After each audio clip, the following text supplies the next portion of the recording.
noches a todos. Hoy es miércoles 9 de marzo del 2016. Ya este sería el cuarto programa del año, ¿no, Juan? Cuarto programa del año. Va pasando el tiempo. Ya cada vez más programas, cada vez más temas más interesantes. Segunda temporada acá de Abogados Hoy por hora 60. Venimos firmes. Venimos firmes. Bueno, muchas gracias a todos por estar de otro lado de la pantalla. Como les decía, un miércoles bastante cálido acá en San Isidro. Estamos transmitiendo en vivo por hora60.com. Recuerden que también nos pueden seguir en nuestras redes sociales, Hora 60 en YouTube y Hora 60 en Facebook. También recuerden que pueden ver en YouTube los programas anteriores y ahí donde van a poder encontrar los materiales y las entrevistas anteriores que hicimos a los colegas que estuvieron acá presentes. Bueno, hoy vamos a tener un programa bastante entretenido, un programa en el cual vamos a venir un especialista, el doctor Guido Fernández, a hablar sobre cuestiones relativas a lo que es el lavado de dinero. Un tema que ha estado en candelero los últimos años y que bueno, ahora se ha cumplido con la normativa que ha requerido los organismos internacionales y bueno, hoy parece que estamos a regla, así que vamos a preguntar al doctor Guido Fernández si hoy estamos cumpliendo con los que nos piden los organismos internacionales, Juan. Un tema muy interesante. Durante varios años tuvimos una época de blanqueo de capitales que favorecía el lavado de dinero, que favorecía la entrada de fondos provenientes de financiación de terrorismo, de narcotráfico, etcétera.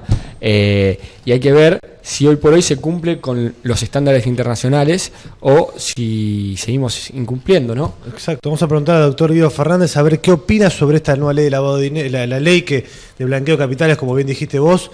¿Qué opina? Si se ajusta a la normativa internacional, como se dijo en su momento.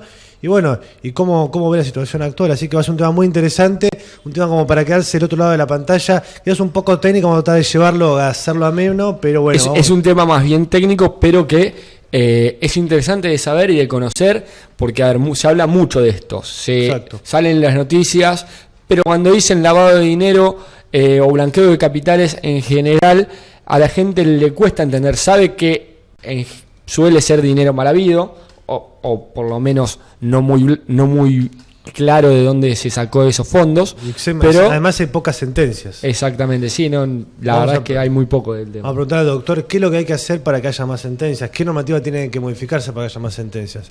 Así que bueno, esta ha sido una semana bastante tranquila dentro del punto de vista de lo jurídico, después de la semana pasada en el cual tuvimos toda la cuestión de Nisman, ¿no? y de Estiuso, que fue a declarar y después habló por intratables y lo acusó a Moreno Campo de conocerlo. No sé cuál es el delito de conocerlo, pero bueno, hay algo que ellos saben y que bueno, que no se están diciendo. Ahí para mí el error de Moreno Campo, si realmente lo conocía, fue aceptar que lo conocía. No tiene nada de malo conocerlo a Estiuso. Lo dijo, no tiene nada de malo. Pasa que cuando le decía no te conozco, hacía así con la cabeza, y lo que vimos Light to Me asentía con la cabeza lo que negaba con la boca.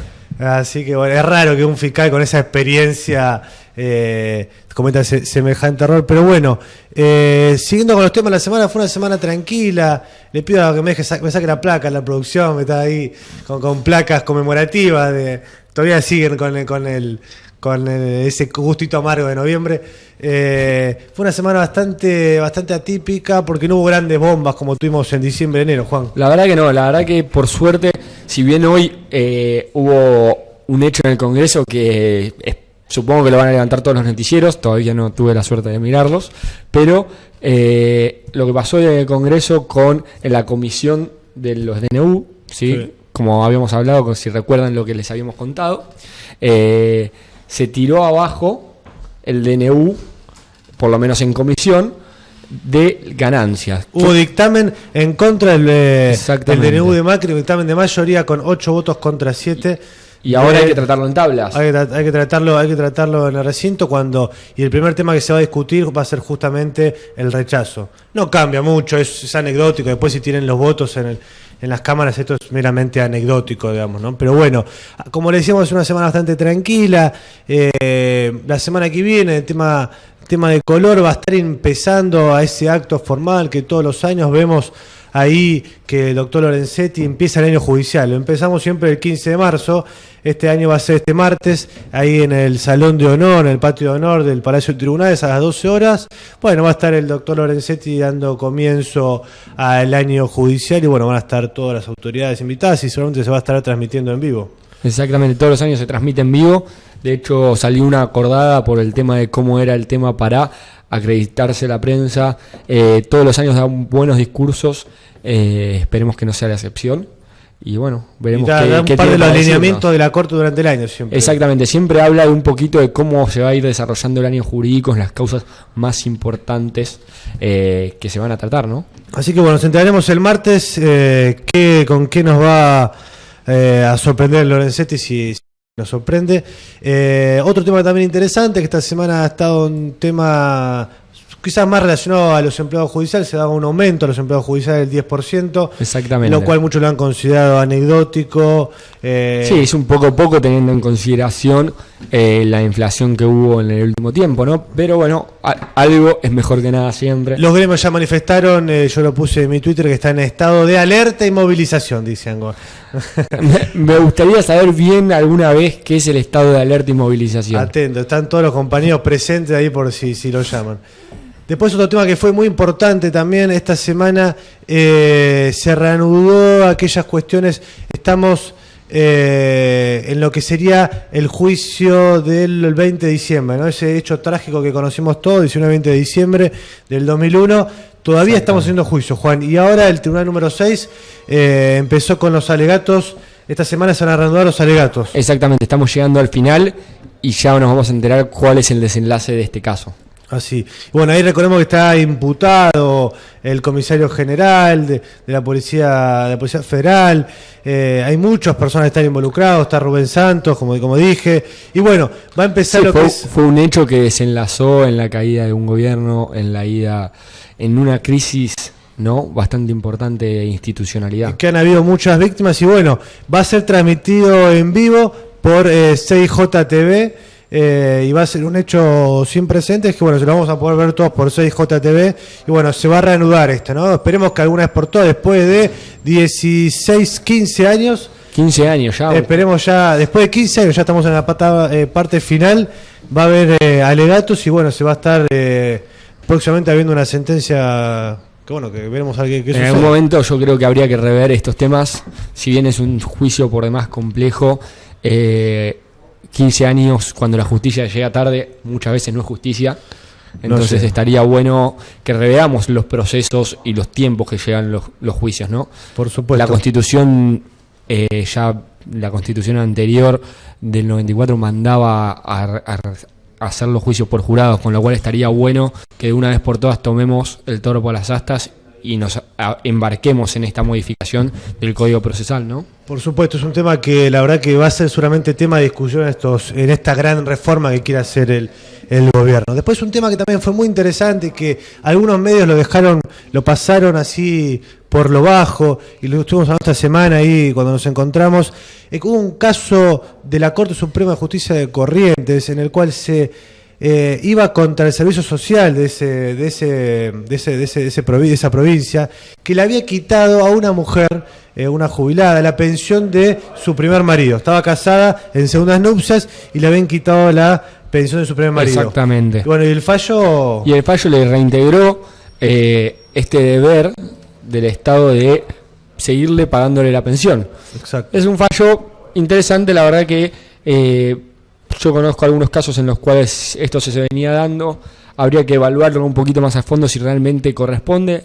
Para la justicia corresponde, con lo cual de ahora en más todas las mujeres viudas que se vuelvan a casar ya saben, cualquier cosa nos llaman, les recomendamos a qué abogado ir con el fallo y van a continuar cobrando la pensión. Exacto, y hay sentencia de corte, que es lo importante. Pero bueno, es un tema que siempre estaba muy discutido en el término del ANSES y con abogados. Ahora ya por lo menos tenemos una sentencia al respecto. Después, tenemos una nueva ley de defensa del consumidor que establece sanciones y ha habido un fallo acá de la Cámara de Apelaciones de la Ciudad de Buenos Aires. Exactamente, las multas que en general se ponen en defensa del consumidor son muy grandes, hasta 50.000 pesos por falta de información o por cualquier falta que haya sobre la ley de defensa del consumidor.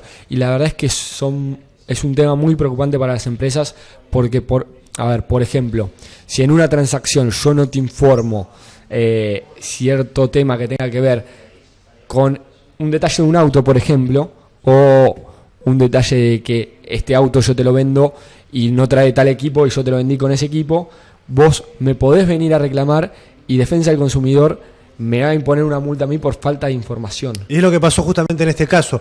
Una mujer le hizo juicio a un banco, no citan el banco, y lo condenó al banco a pagar 35.000 pesos por falta de cumplir con la obligación de informar al consumidor. Exactamente. Las formas ciertas y claras sobre el manejo del cajero automático. Es una de las obligaciones que más se quebrantan y en general casi ninguna empresa cumple con el deber de información completo. Siempre hay algunas cosas en las cuales por A o por B se dejan de informar y hay que remarcar que es importantísimo el tema de informar al consumidor porque después nos puede pasar esto, ¿no? Exacto.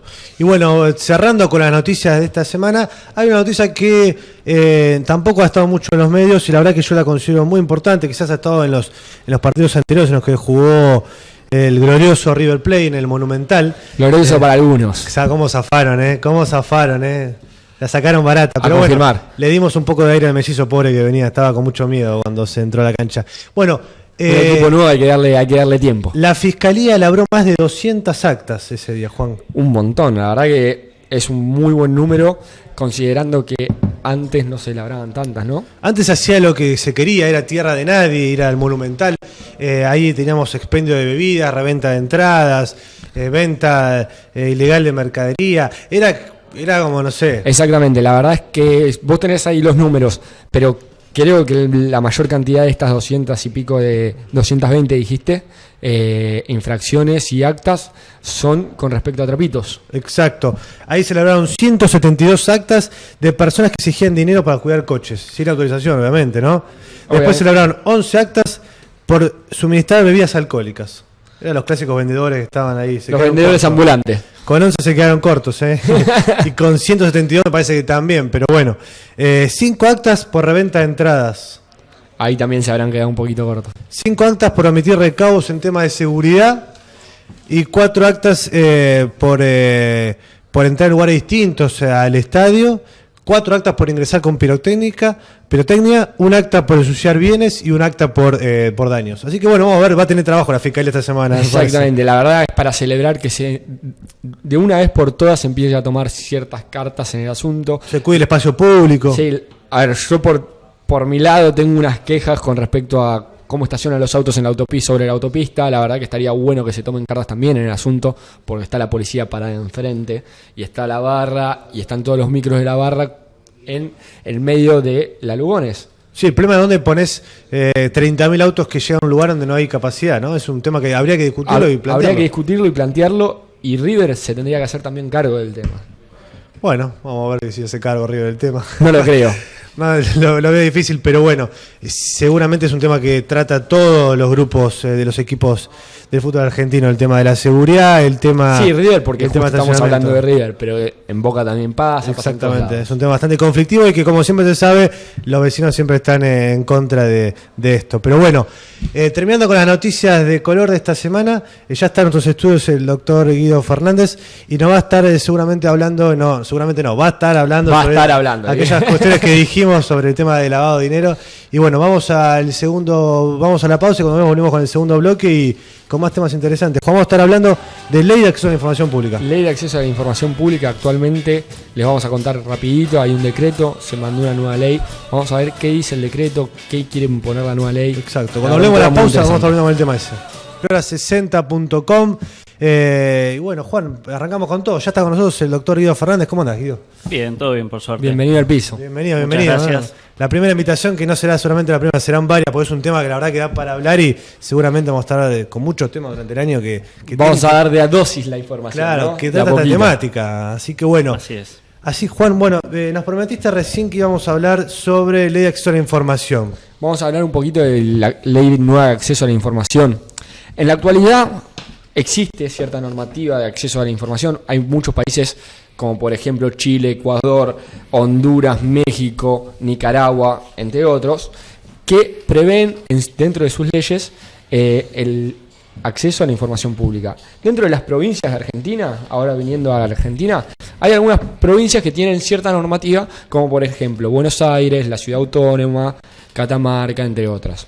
Ahora, a nivel nación, hay un decreto del 2003 que fue sancionado por Néstor Kirchner, el decreto 1172/3/03, ¿no? Porque al ser del año 2003. Ahora, dentro de este decreto, que trata distintos temas, en uno de los anexos, en anexo 7 en particular, es el Reglamento General de Acceso a la Información Pública para el Poder Ejecutivo Nacional. ¿A qué es lo que apunta este anexo? Este anexo apunta, primero, a marcar quiénes son los entes, las empresas, las sociedades, las distintas dependencias que tienen que brindar información pública, siempre que dependan del Estado Nacional. Hay que aclarar que además este decreto incluye aquellas organizaciones que reciban subsidios y o aportes del Estado Nacional. Es muy importante. Es muy importante eso, porque, a ver, nosotros hablamos de la AFA. La AFA recibe aportes del Estado Nacional. Hablamos de la Tupac Amaru. La Tupac Amaru recibe aportes del Estado Nacional.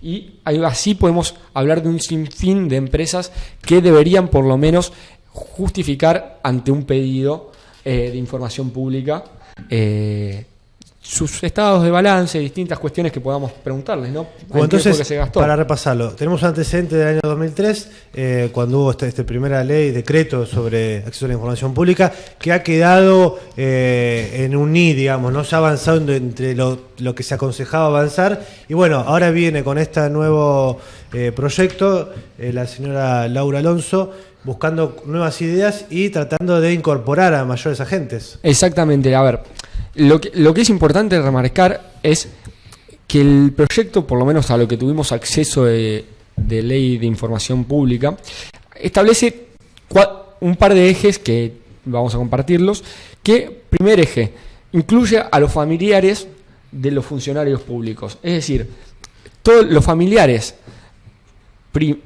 supongamos, no tuvimos acceso, pero sí tuvimos acceso a la información, y no nos dijeron hasta qué grado, lo cual es importante remarcar, porque ¿qué pasa si, por ejemplo, vos sos funcionario público, tu primo tiene que dar declaración jurada? ¿Hasta qué punto se corta? No tuvimos acceso a la normativa, con lo cual simplemente llegamos a la información de la gente que entrevistamos. Uh-huh. Los familiares van a tener que, a partir de ahora, realizar una declaración jurada, ¿sí? Y además... Dejamos bien claro que son para aquellas cuestiones de no funcionarios, sino también para aquellas personas que trabajan en empresas relacionadas al Estado, digamos. Exactamente, todo lo que tenga que ver con el Estado Nacional. Hay que ver bien cómo es que se va a implementar y hasta qué grado se va a ampliar, porque mucho se dice, hay que ver qué es lo que realmente queda y qué es lo que hasta dónde se quiere avanzar, ¿no? Porque el decreto del 2003 es un buen decreto, la verdad que es un decreto que está bien escrito, es un decreto que establece buenas pautas, pero se quiso avanzar bastante poco, ¿no? Exacto. Acá tenemos un especialista en lavado de dinero, el doctor Guido Fernández, que también, como hablamos fuera de cámara, todo lo que tiene que ver con lavado de dinero y todo lo que tiene que ver con este tipo de cuestiones relacionadas a cuestiones espurias y de corrupción, tiene un antecedente que se logró con la Oficina Anticorrupción, ¿no? Exactamente. Bueno, más o menos en el año 2000-2009... la Corte sancionó una oficina anticorrupción que básicamente lo que trata de impedir es aquellos casos de fraude, contrabando y favores especiales a cambio de una suma de dinero.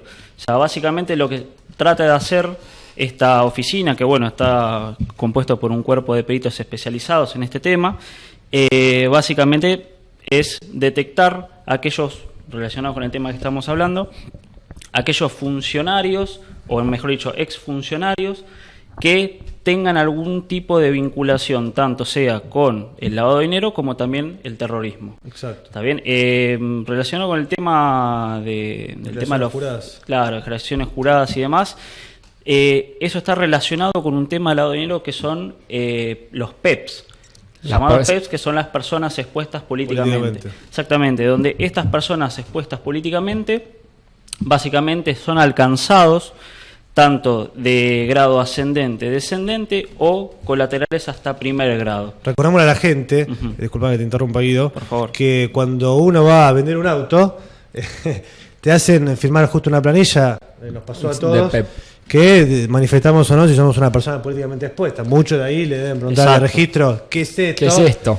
y bueno, el registro te lo explica como puede y te dice la plata que tenés, de lavado de dinero, no, obviamente que no. Sos funcionario público en este rango, ¿no? Listo, claro. Bueno, firma acá. La realidad es que muchas personas desconocen ser personas políticamente expuestos, y la realidad es que quizás tienen familiares que son muy allegados, como puede ser el padre, que es un juez, y que uno, en el desconocimiento habitual, no sabe que es una persona expuesta políticamente. Pero bueno, al firmar el formulario, como vos decís, cuando vas a sacar un auto o cuando abrís una cuenta en un banco, la realidad es que es una declaración jurada.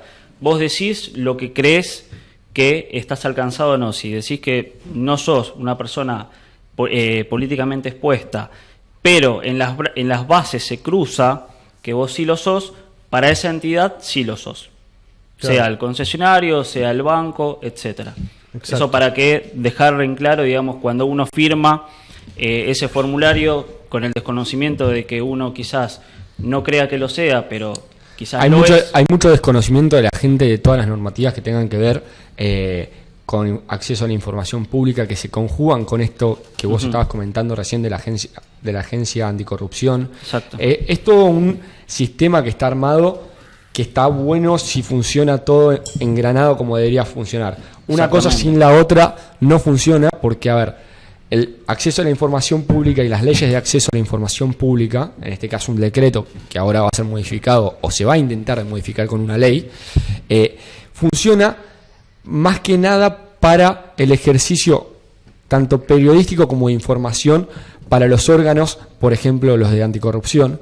¿Por qué? Porque, a ver, por ejemplo, el decreto establece un procedimiento para solicitar la información. De repente, yo me acerco a una dependencia, a una repartición pública y solicito una información.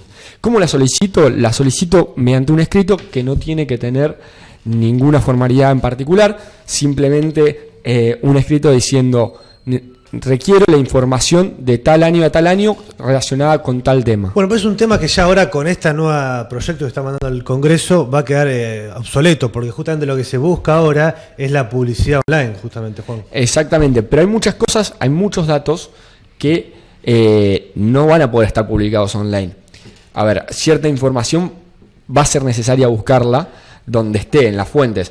Como vos decís, las declaraciones juradas, la idea es, como se realizó en la ciudad, publicar absolutamente todas las declaraciones juradas de los funcionarios que tengan que realizar su declaración. Según cálculos que están estimando, con esta nueva incorporación se estaría incorporando a que presenten declaración juradas más de 40.000 personas que actualmente son personas que tendrían un tipo de vinculación, tenían necesidad de prestar el tipo de declaración juradas por la relación que tienen con la dirección o la empresa en la que trabajan con el Estado, con relación al Estado, pero hoy no lo están haciendo. Exactamente, se busca casi hasta que el despachante de aduana tenga que presentar una declaración jurada y que esa declaración jurada esté presente en la página del gobierno.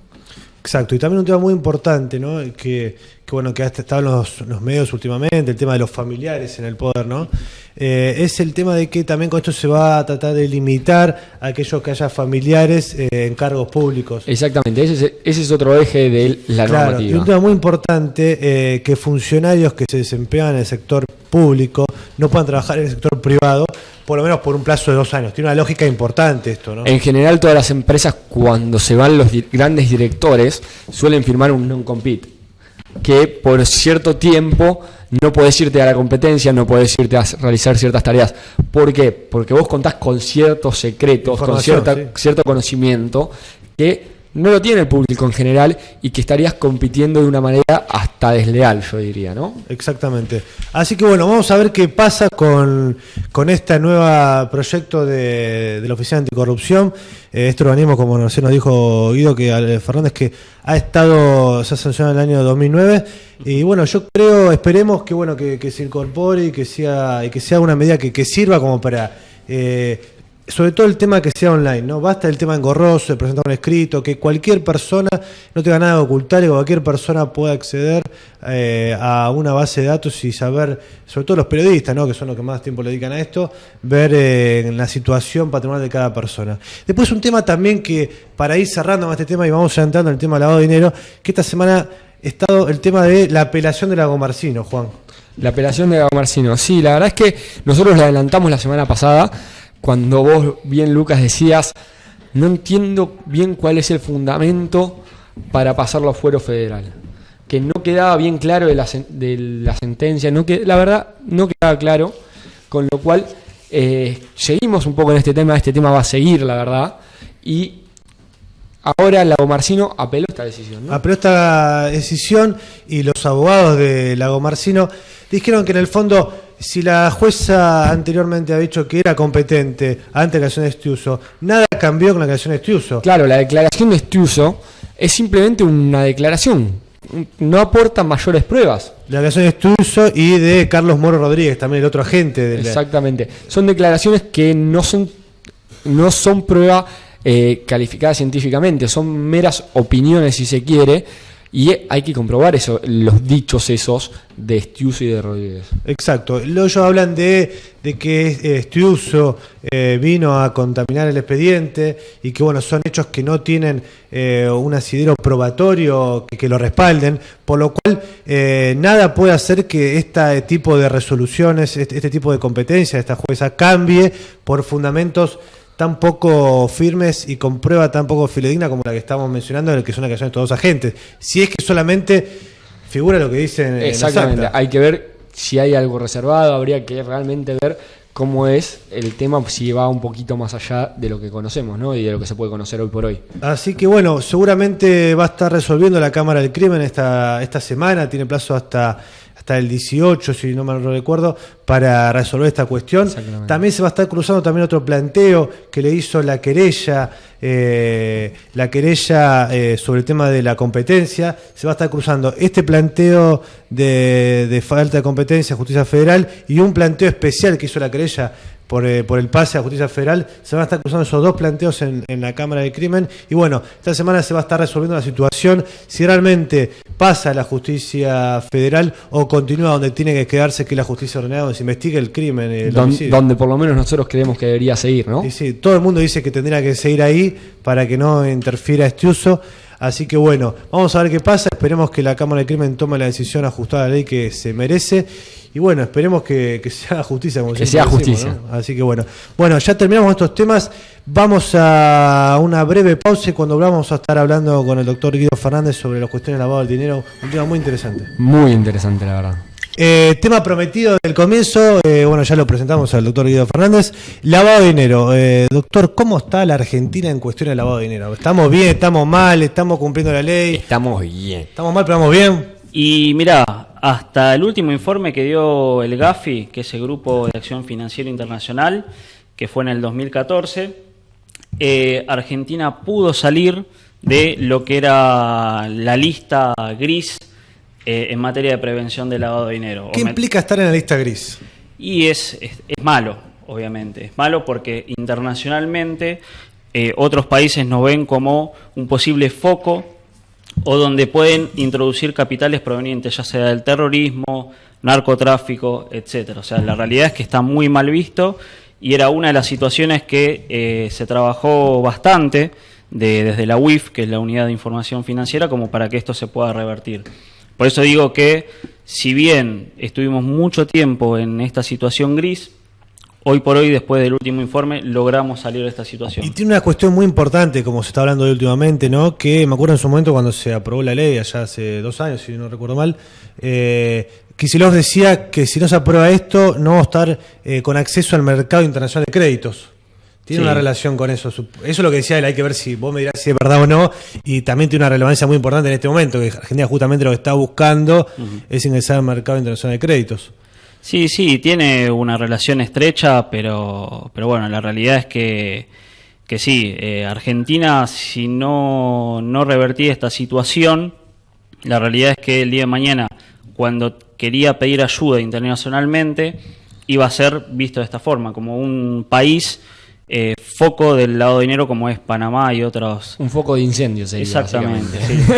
Pero bueno, la verdad que, como repito, se trabajó bastante, se pudo revertir la situación en muchos de los aspectos que la UIF nos había dado dentro de las 40 recomendaciones, y es por eso que estamos un poco mejor. Hay que seguir trabajando pero estamos mejor. O sea que Sabatella, Sbatella, Javier. Sbatella, es el otro, Sbatella, hizo una buena gestión durante su paso por la UIF.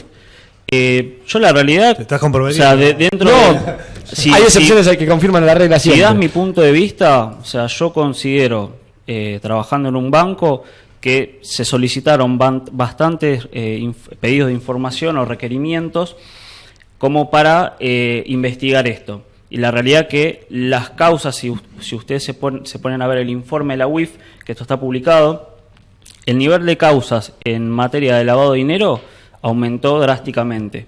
Lo que quiere decir que se tomó más en cuenta este tema y se trabajó mucho más. Tengo una pregunta, vos lo dijiste recién, ¿no? Aumentó drásticamente.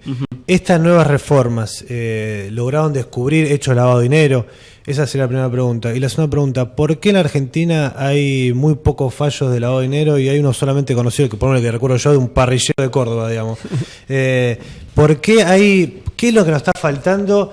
Y realmente, a ver, si estas modificaciones, estas recomendaciones que Argentina incorporó a su sistema normativo, han traído algún tipo de solución más allá de cumplir con lo que requieren afuera, ¿no? Exacto. Sí, la realidad es que se cumplió bastante las recomendaciones. Una de ellas que considero bastante aceptable es la modificación que hubo en la ley de lavado, que es la ley 26683, donde se le dio mayores atribuciones a la UIF con relación al proceso de investigación. ¿Qué significa? ¿Ayudó algo eso? ¿Ayudó algo? Obviamente que sí. ¿Por qué? Porque en algún momento se pensaba que BCRA y la UIF estaban en el mismo nivel. ¿Está bien? Ahora, con esta nueva modificación, la UIF está por encima de BCRA. BCRA obviamente presta colaboración en materia de... ¿Qué es BCRA? Para el público. Banco Central, exactamente, de la República Argentina. Y la realidad es que sí, obviamente, sirvió bastante como para detectar ciertas situaciones que en el ejercicio diario no se tenían en cuenta. Por eso, hoy por hoy, si vemos lo que son las notas periodísticas de diarios de difusión público, tenemos, por ejemplo, pedidos de investigación a un policía y su familia procedente del narcotráfico. ¿Qué más? Tenemos fraude de licitación, plan quinta, tenemos pedido de evasión a juicio, que bueno, básicamente notas periodísticas hay, lo que sí no son judiciales. Claro, los procesos judiciales obviamente se están llevando a cabo. No se conocen muchas causas porque esto es algo que nosotros empezamos a tener aumentos a partir del 2012-2013. El tema del ejercicio y la aplicación de estas normativas. Yo particularmente lo noté en el área que trabajo, que sí, obviamente el incremento que hubo y detección de estas operaciones sospechosas, pues en realidad todo es sospechoso hasta que la justicia determina que es lavado de dinero. Eso es bastante importante tenerlo en cuenta, ¿por qué? Porque la mayoría dice, esta persona está lavando dinero, esta persona sí, esta persona no. La realidad es que si la justicia no determina que esto es o no lavado de dinero, va a quedar en la nube de que esto es una mera sospecha. O sea, el procedimiento sería el siguiente, el banco, la entidad, detecta una actividad sospechosa, realiza un informe y se lo remite a la justicia a fin de que analice si la cuestión es o no lavado de dinero. ¿Se lo remite a la justicia o a la UIF? Eso es una buena pregunta. Eso es la estructura básicamente para que se entienda un poco es, tenemos un sujeto obligado, como puede ser un banco, como puede ser un escribano, como puede ser un despachante de aduana, etcétera, que el sujeto obligado por la ley 25.246, que es la de lavado y encubrimiento de dinero, en el artículo 20 determina quiénes son los sujetos obligados. Estas son entidades o personas físicas que tienen mayores obligaciones a la hora de informar o detectar estas operaciones sospechosas. Banco, por ejemplo. Banco. Dentro de estas entidades debería haber un departamento que es el encargado de... El departamento de cumplimiento. Exactamente, en materia de prevención del lavado de dinero o blanqueo de capitales, como se le dice. Que este es el encargado de hacer los reportes de operaciones sospechosas hacia la UIF, que se lo denomina ROS, por ejemplo, que es reporte de operación sospechosa. La UIF es la que toma conocimiento sobre estas operaciones, porque obviamente hay que cargar datos, qué es lo que hizo, qué es lo que no hizo, por qué se detectó, si fue por medio de una nota periodística o simplemente las operaciones que fue llevado a cabo por el banco, y es la justicia quien va a determinar, en base a la información que le transmite a la UIF, si lo va a investigar o no. Por eso, de todas las denuncias que existen de los bancos, ponemos un financieras y clásico demás, ejemplo de una situación donde sea una operación sospechosa. Un ejemplo. Un que se te ejemplo de ocurra. operación Como que le puede pasar a cualquier claro, persona, ¿no? Como te decís. llega a vos cierta situación Sí. en el banco o en algún otro lado. ¿Cómo definís vos que es una situación sospechosa? ¿Cuál podría ser una situación sospechosa? Hablamos Bueno, recién fuera de cámara del tema del supermercado, esas cosas, ¿no? Bueno, sí, podemos dar un ejemplo que es el que les mencioné fuera de cámara, que tiene que ver con un tema de examen de razonabilidad. ¿Qué significa esto? Si nosotros, por ejemplo, tenemos un cliente que es un supermercado, nosotros cuando vamos al supermercado, ¿cómo vamos a pagar? Con Y en efectivo o tarjeta. Tarjeta, excelente. Entonces, sería sospechoso o no coincidiría en la operatoria que este cliente, el supermercado, a mí me deposite cheques. Punto lógico. Exacto. Punto lógico. Entonces, lo que se hace es básicamente hacer un examen de razonabilidad y hacer una comparación de actividad versus operatoria. Si esto, la realidad es que no tiene una concordancia, es que la unidad de prevención de lavado que haya, digamos, dentro del sujeto obligado, si es una empresa, por ejemplo, o el escribano, en un caso de una persona física, es el encargado que va a tener que reportar esa operación a la UIF para desligarse de esa responsabilidad. O sea, no se desliga de responsabilidad hasta que se reporta. Y aparte, algo importante a mencionar, que también hay un plazo para reportar. ¿En qué plazo hay que reportar? Son 150 días desde la detección de esa operación sospechosa. Pero te hago una consulta. Sí. Desde la detección, o sea, yo realizo la operación hoy te deposito un cheque. Sí. Más o menos el banco, ¿en cuánto se puede dar cuenta? El banco, la institución que sea. Bueno, hay distintos sistemas y parámetros que desarrollan, obviamente, que es justamente para que uno pueda detectar cuando un cliente está haciendo algo no habitual. ¿Está bien? Uno, por ejemplo, si tiene una cuenta que sirve para acreditación de haberes y está recibiendo cheques, la realidad es que no está dentro de su operatoria habitual recibir cierta cantidad de cheques o transferencias. Es muy importante eso, que está bueno para la gente que nos está escuchando, que no son abogados, que sepan aquellas actitudes o aquellas operaciones que pueden ser pasibles, extrañas o pasibles de lavado de dinero. Exacto. O sea, vos decís, un tipo que tiene una cuenta sueldo, deposita un cheque personal ahí, podría, de acuerdo al tamaño obviamente, del cheque, obviamente, podría entenderse como entrar, aunque sea en una alerta, aunque sea. Sí, obviamente, a ver, hay sistemas que están adecuados como para que se detecte estas modificaciones que hay en el comportamiento de un cliente, que es lo que nos sirve para solicitarle al cliente formalmente, que sería carta documento, y después agotar las instancias de comunicación, sea mail, mensajes, etcétera, que se le solicita que cumpla, o que mejor dicho, que diga de dónde surge ese dinero, cuál es el origen. Porque si uno acredita en una entidad, llámese banco, por ejemplo, que esa cuenta fue abierta con el fin de recibir haberes, si yo estoy depositando una cierta cantidad de cheques y eso supera el parámetro que yo tengo establecido para operar por mes, que es lo que me establece el banco según los ingresos que yo tenga, la realidad es que voy a tener que justificar el origen de los fondos. A mí me ha pasado de querer realizar un depósito y me soliciten una declaración jurada de dónde provenían esos fondos. ¿Cuál es tal vez lo sabés, tal vez no, pero en qué momento es cuando empiezan a solicitarte esta declaración jurada de fondos? Porque, o sea, depende del monto, ¿de qué depende? Depende del segmento, depende de la actividad, o sea, lo que es la ley de prevención de lavado y las resoluciones, digamos, de la UIF, básicamente lo que exige a los sujetos obligados es, ya sea identificar quién es el cliente, qué hace, cómo opera, de ahí determinar cuál es el parámetro, lo que puede operar por generar algo mes. Que sería un perfil del cliente. Un perfil del cliente, exactamente.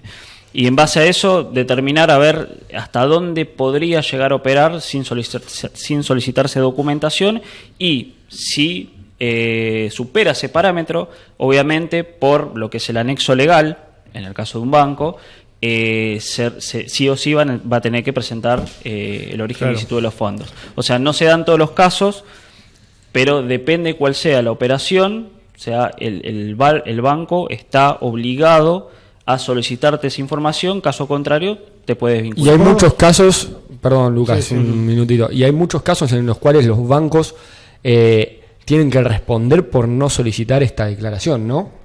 Sí, obviamente. Bueno, hay un tema de responsabilidades y sanciones. Con relación al lavado de dinero, las sanciones por no reportar estas operaciones sospechosas van de 1 a 10 veces el valor objeto de lo que es el análisis. Si, por ejemplo, para dar un ejemplo burdo, ¿no? Si operaste 1 millón de pesos por tu cuenta, te pedí documentación por medio de carta documento, te presentaste, no tenés documentación alguna para poder justificar el origen ilícito de los fondos, la realidad es que yo tengo la obligación de eso hacérselo saber a la UIF. Si yo, cumplido el plazo, desde que tomé conocimiento o desde que se genera la alerta, etcétera, no lo reporté, o sea, a mí me puede cobrar lo que es la UIF 1 a 10 veces el valor de lo que no reporté, o sea, 1 millón por 10. Claro. Un numerito. Un numerito bastante grande. Vamos a un ejemplo práctico, ¿no? Tengo una cuenta, deposito, una cuenta que no la utilizo, una caja de ahorro, deposito 100.000 pesos. Sí. Estoy haciendo lavado de dinero ahí, por eso nos puede pasar a cualquier persona, ¿no? Acá el productor, él ¿Cómo te gusta verdugar? El doctor Ricio maneja, importante, explico, Guido, que el doctor Ricio maneja, además de pagar ganancias en la más alta categoría, le blanqueo la plata a Lucas acá. A pagar en la más alta categoría maneja sumas muy importantes. Entonces, como me dijiste antes fuera de cámara, preguntale por favor, estoy preocupado, te pregunto. Sí. Guido. Bueno, vamos Juan, a tratar de responder. La caja de ahorro de Juan, él piensa la semana que viene. Anónimo, no me mandes al frente. La semana que viene depositar un dinero extra que cobró de 200.000 pesos, por ejemplo. Deposita eso en su caja de ahorro que no tiene movimiento, que la acaba de abrir la semana pasada. ¿Qué pasa? Bueno, ¿El lavado de dinero? ¿Es evasión fiscal? ¿Me puedes explicar la diferencia? Vamos a recordar que el lavado de dinero va a ser cuando lo determine la justicia. Bien. Hasta entonces simplemente va a ser una operación sospechosa o un análisis de quien está solicitando la documentación, en este caso, como dijimos, los sujetos obligados, para que vos puedas decirme de dónde surge ese monto.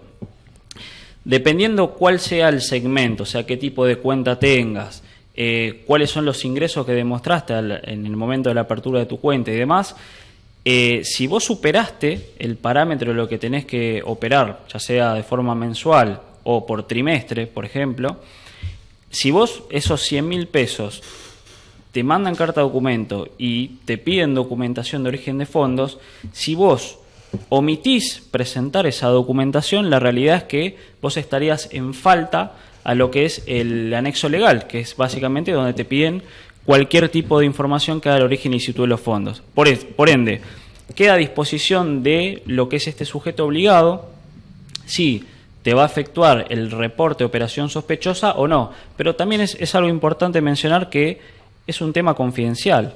O sea, vos jamás tenés que enterarte de que sos reportado ante la UIF. Bueno, pero a ver, si a mí me piden el origen de ilicitud de los fondos mediante una declaración jurada, un poco voy a... Podés sospechar, pero jamás, o sea, dentro de lo que es la confidencialidad que está dentro de la ley de lavado, no deberían de decirte que estás siendo investigado en materia de prevención de lavado. ¿Por qué? Porque sería algo chocante para vos, obviamente, y también por ahí entorpece lo que es el pedido de la documentación.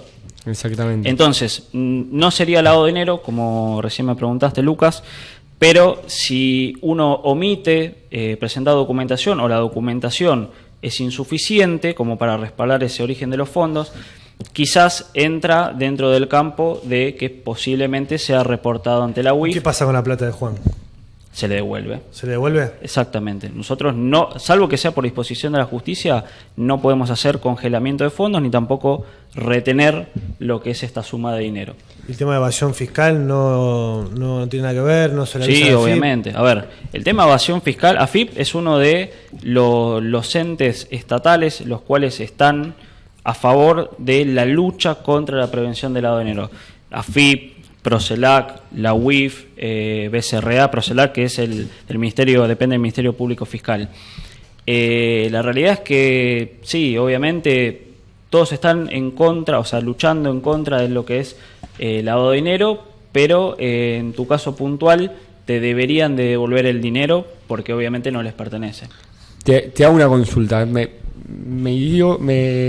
Vengo con una consulta en la cabeza. Está preocupado, Juan. Sí, estoy preocupado. ¿Qué pasa? No, ¿qué pasa, por ejemplo, con las cuentas que nadie reclama? No tiene nada que ver con el tema, pero existen. Las cuentas que nadie reclama. Exactamente, las cuentas que quedan inertes, abiertas, sin actividad. Una herencia vacante, diría Juan. ¿Qué pasa en ese momento? Sí, porque me han llegado consultas respecto del tema. Uh-huh. Y bueno, ya que estamos acá con un especialista de estos temas, estaría bueno si... Pero recordemos que el doctor Guido Fernández trabaja en la parte de lavado de dinero, no trabaja en la parte del banco, digamos. Bueno, no sé, tal vez sabe. No lo queremos comprometer con esta cuestión. No, a ver, la realidad es que con el tema de las cuentas, si están inactivas, la realidad es que, salvo que tenga algún tipo de beneficio con esa entidad bancaria, tiene que pagar lo que son los gastos de mantención. Ahora, sí sería sospechoso si de un día para otro, por ejemplo, una empresa, supongamos, ¿no? Para dar ejemplo para que se entienda. Tengo la cuenta de una empresa donde van pagando todos los gastos de carácter mensual y de ahí se mantienen pagando los gastos por 2 años. Por 2 años no tiene ningún tipo de acreditación de cheques, transferencias recibidas, depósitos en efectivo, nada. Y de un momento para otro empieza a operar fuerte. Sería 1 millón por mes, 2 millones al segundo mes, 3 millones al tercer mes. Además vemos modificaciones con lo que es el estatuto, que por ahí cambian el nombre, o sea, la denominación, cambian lo que es la actividad y demás. Yo ahí, la verdad que si fuera sujeto obligado o si perteneciera dentro de la unidad que verifica lo que es prevención de lavado, ¿no? Me sería sospechoso. O sea, indagaría un poquito más sobre qué está pasando y por qué se dio esa modificación en el comportamiento de ese cliente.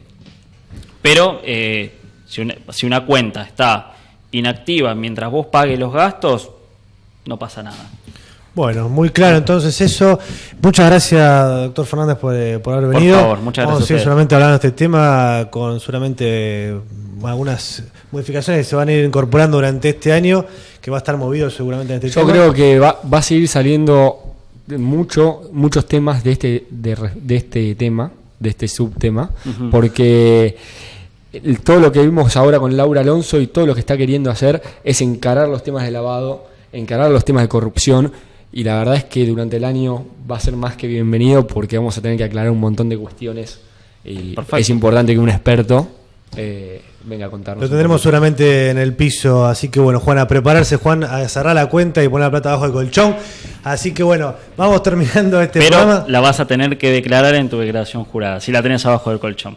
Upa. Y puedo declarar que es de él porque... ¿cómo hago? Pero vos el testa no dice que es del otro. Salvo que el testa no puede, ¿no? Salvo que te ha dado una donación y que me presenta la declaración jurada de él. Ok, entonces ya sabemos que no tengo que declarar que es de Lucas. Todo muy alejado de la realidad. Estamos jugando, expliquémosle a la gente que nada, esto es verdad, somos abogados serios. ¿Somos abogados serios? Serios, sí, por lo menos lo aparentamos.